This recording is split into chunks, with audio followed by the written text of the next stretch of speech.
I urge the US government to act on following 4 recommendations.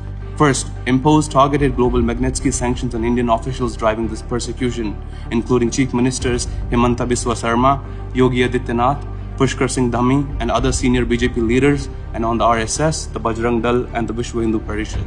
Second, designate India as a country of particular concern and also a source country for transnational repression, and establish specialized TNR task force at FBI field offices nationwide to prosecute such crimes and cases.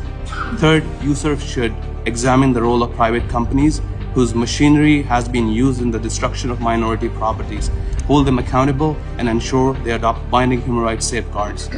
And fourth, USERF should convene a public hearing with executives of US-based social media companies on the systemic risks their platform poses as driver of incitement and violence against religious minorities in India.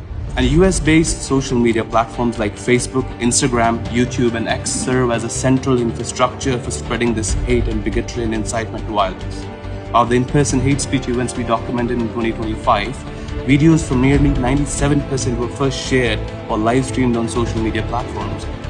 And half of India's 28 states today have passed anti-conversion laws weaponized to incarcerate Muslims and Christians.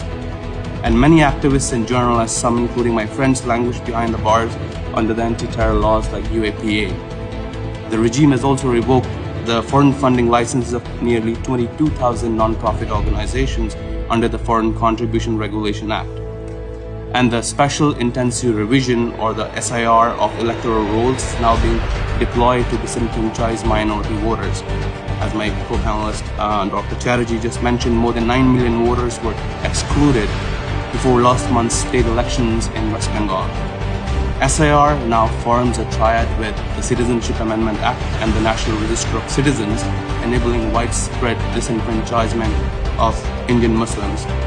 India has also become one of the leading source countries of transnational repression and transnational disinformation campaigns targeting critics, journalists, academics, and the Sikh and the Kashmiri diaspora. Just 6 weeks ago, Indian government sent a letter to X or Twitter demanding my GPS location data.